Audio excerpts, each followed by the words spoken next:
Prophet said there are three things which open the door of God's mercy upon a believer. First is fear of God in public and in private.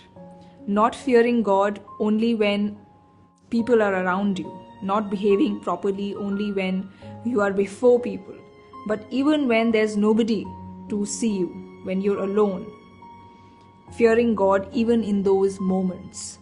The second is to be truthful in a state of anger and in a state of calmness. Often when we are angry, what we do is we exceed the bounds of justice. We say anything which we feel we should say to demean the other person who is before us, to reject the other person whom we are angry with. So being truthful in anger is another very important aspect or attribute or quality of a believer. Third is moderation in poverty and in wealth.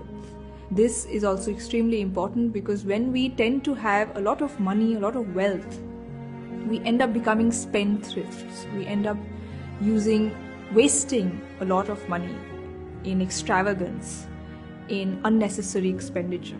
So God Almighty has discouraged it in the Quran. He has said that those who spend a lot of money are equivalent to brothers of Satan.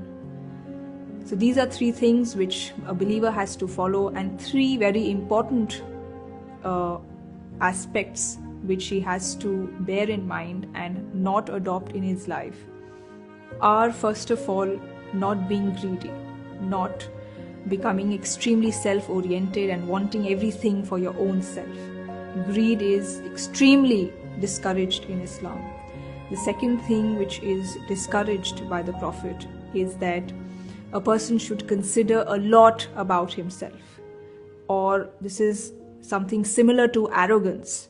You feel that you are the person who has everything because he has attained it due to his own achievement.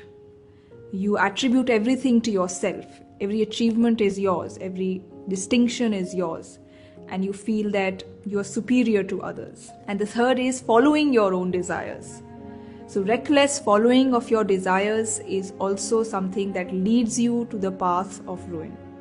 You have to control your desires, and we all have to bear in mind whether we are following this hadith, whether we are adopting the principles mentioned here. These are principles of a spiritual life.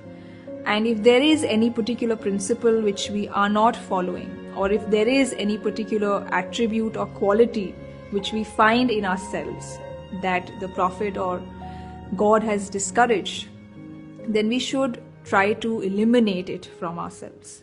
We have to think about it, we have to reflect on it, and try to overcome all such qualities.